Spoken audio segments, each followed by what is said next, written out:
We're talking about a murder that wasn't just a tragedy. It was completely, utterly predictable. This is the story of a crime that simply never should have happened. Just listen to these words, absolutely chilling. This is what 19-year-old Brooke Dini told her mother. She was terrified that the man who claimed to love her would kill her for reporting his abuse to the police. And she was right. So today, we're going to untangle this whole tragic story. The story of Brooke Dini, the man who took her life, and the chain of failures that let a known danger just walk out the door.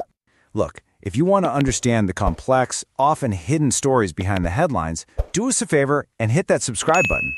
It really helps us continue to make these critical explainers. And that's the big question, right? It's the one that hangs over this entire case, and it's the question we're going to answer today. How in the world did this happen? Our search for answers really starts with one single devastating decision made inside a courtroom. A decision that kicked off a deadly countdown. I mean, just look at this. The difference here is absolutely staggering. On one side, you've got the crime from back in December 2023.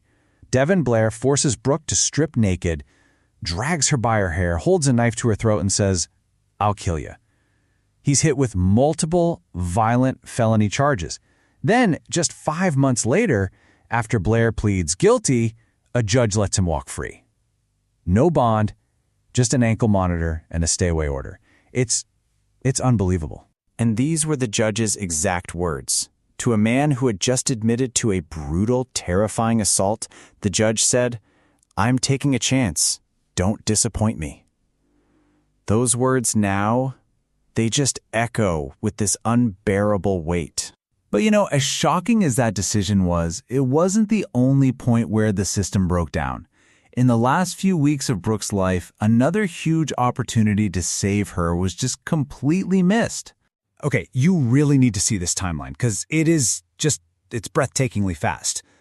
May 16th, Blair's released. Just 15 days later, he's already violated the conditions of his release, and his bond is revoked. A warrant is issued for his arrest. But nothing happens. Then, on June 12th, he finds Brooke and attacks her again, punching her over and over in the head. And just 4 days after that, on June 16th, he murders her and their unborn child. Seriously, let that sink in for a second.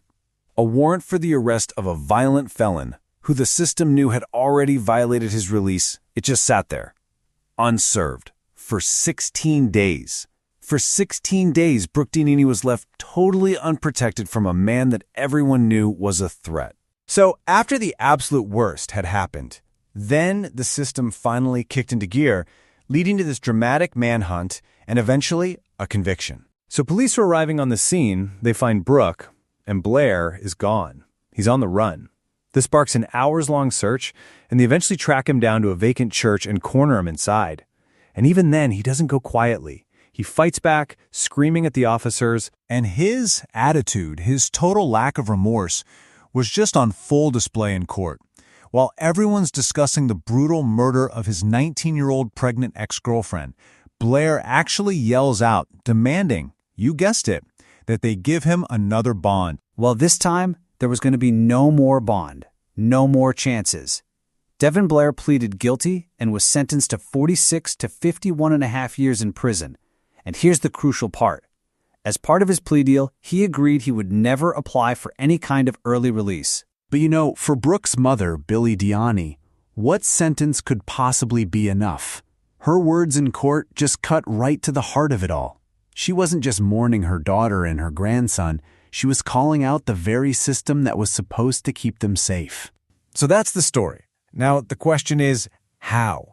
How does a system fail so completely, so catastrophically? Let's break down the legal issues that allowed this to happen.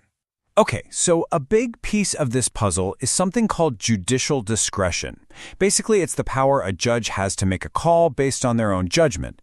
But legal experts who looked at this case all said the same thing.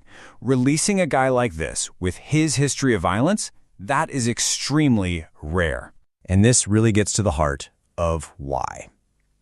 Experts talk about a good chance versus a bad chance. A good chance is when A defendant has actually done the work. They've completed anger management, they're in rehab, there's real proof of change. A bad chance, well, that's a defendant with a long, violent history who just promises to do better. Devin Blair was, without a doubt, a bad chance. And what's so frustrating is that this tragedy points to such clear, common-sense safeguards that could have saved her life. Just keeping a violent offender in custody after they plead guilty, using GPS with exclusion zones around the victim, making sure judges truly understand the unique dangers of domestic violence, and, maybe most importantly, having an urgent system for serving warrants when a domestic abuser violates their bond. But here's the final infuriating twist. Despite all these failures, the system protects itself. There's this thing called judicial immunity, and it means there's no legal way to hold a court accountable for a judgment call, even if that call has fatal consequences. Every single step of the way became another missed chance to save a life.